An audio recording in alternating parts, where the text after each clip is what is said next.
जो मध्य पूर्व का संकट है ये एक नॉन पॉलिटिकल और एक बहुत इशू बेस्ड और बहुत रियलिस्टिक मुझे ऐसा लगता है कि कितना बड़ा चैलेंज है, क्या महाराष्ट्र इस चुनौती को झेल लेगा? क्योंकि जो सबसे ज्यादा बड़ा होता है, समृद्ध होता है, उसको ऐसे संकटों का सबसे बड़ा असर पड़ता है। आदरणीय प्रधानमंत्री जी भी बोल चुके हैं।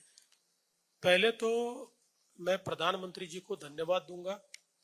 ये इतना गहरा संकट है कि दुनिया की डेवलप्ड इकोनॉमीज भी इस संकट में डगमगाई है।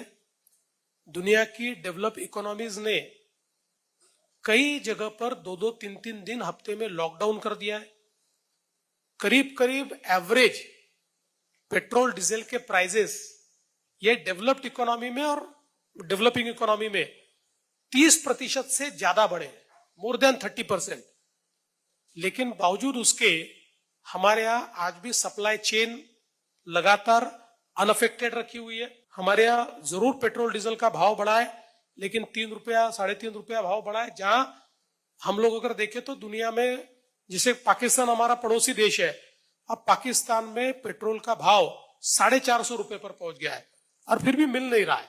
तो एक प्रकार से जो हमारा पोर्टफोलियो डाइवर्सिफाई मोदी जी ने किया, उसका एक फायदा है। और मैं ऐसा मानता हूं कि संकट में भी अवसर होता है। हमारे लिए अवसर क्या है? अवसर यह है कि अगले 5 साल में पेट्रोल डीजल की डिपेंडेंसी हम समाप्त करें, कम करें। आज देखिए, अगर हम लोग देखते हैं तो हमारे 2 व्हीलर्स है, वो 2 व्हीलर्स में तो हम लोग अब करीब करीब 70% हम लोग ईवी की तरफ जा रहे हैं। धीरे धीरे 4 व्हीलर में भी हम ईवी की तरफ जाएंगे।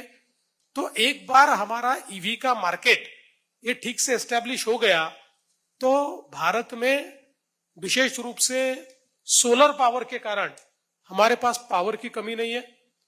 उसके कारण हम लोग ये पेट्रोल डीजल को एक प्रकार से अल्टरनेट दे सकते हैं। तो एक संक्रमण की अवस्था से हम लोग जा रहे हैं।